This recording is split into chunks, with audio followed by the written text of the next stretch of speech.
Hello everybody, Mr. Hockey here, and today we're going to break down a complex trade between the Toronto Maple Leafs and the Ottawa Senators.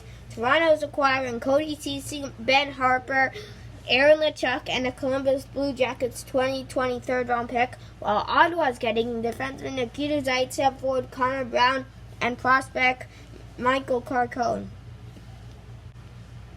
So, they're trading defenseman for defenseman, prospect for prospect, and then another prospect for prospect. Young guy, defenseman for defenseman, young guy for young guy, and then prospect for prospect. And then Toronto gets an extra draft pick. For Toronto, this trade is all about dumping salary cap. Right after the trade, they signed Ceci to a 1 year. Cody Ceci is a restricted free agent to a 1 year, $4.5 million deal. So that means they have $11.4 million in cap space. Good for them to sign Mitchell Marner. Problem is, they left the whole right side of their defense exposed, and they're gonna have to. And they've traded it. They're gonna have to trade it back up, and they're going to have to take cap space. So in reality, this deal does nothing for them, while Nikita Zaitsev can play on the right side. So let's break down. The first thing, obviously, you do. This trade was all about dumping cap for Toronto. They'll have $11.4 million. Ottawa will have $27.1 million. Okay, let's break down Nikita Zaitsev and Cody Ceci. We'll start with Cody Ceci. It will be 25 when the season starts. 7 goals, 19 assists, 26 points in 74 games at minus 22 in plus minus. That's not good, but he does play 22 minutes and 34 seconds of ice time. But his takeaways to giveaways ratio is really bad.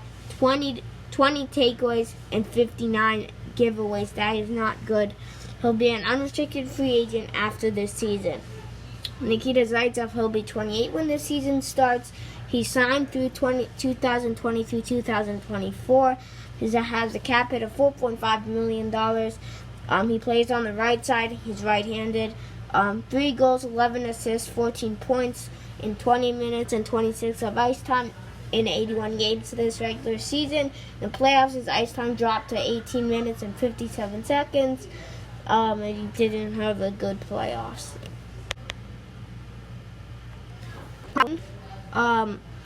He has scored 20 goals in the NHL. Ben Harpur is a solid defenseman, so he could play 7D for the Toronto Maple Leafs.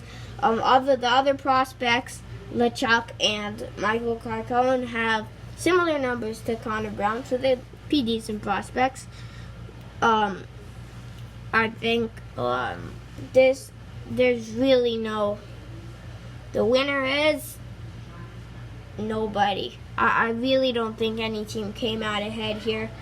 Ottawa wanted Ceci off the books, and then in return they got Zaitsev, but they're not going anywhere. They've traded all their draft picks to get Matthew Shane. Now they don't have much good draft picks and prospects left. I mean, they can still build around Brady Tkachuk, but that seems a long way off now. Toronto is still in that funk that I mentioned earlier, that they still need Mitch Marner. So this doesn't really help, and it still leaves the right side of your defense exposed. And it's complicated.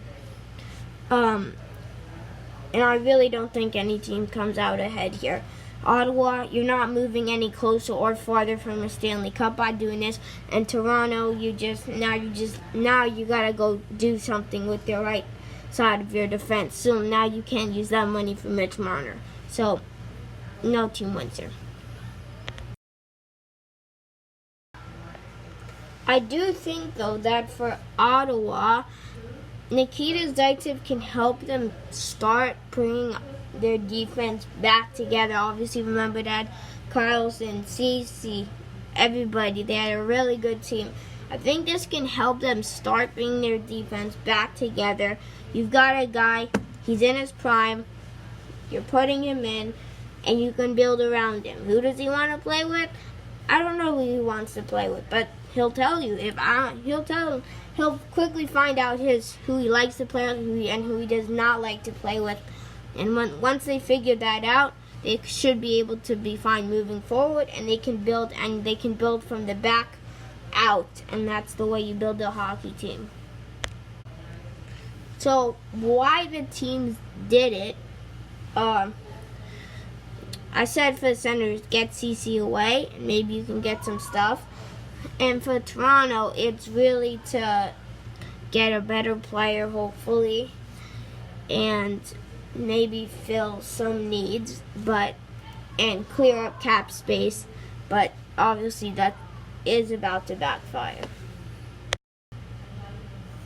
So, what do you think of this looking complex, but not actually that complex trade, and kind of sad trade for both teams in the process? Anyway, thanks for watching, guys. Don't forget to like and subscribe. Comment down below what you think of this trade. I really don't know what to say. I mean, I don't think any team did a good job in this one. Tell your friends about the YouTube channel. Don't forget to like and subscribe, and I'll see you in the next one.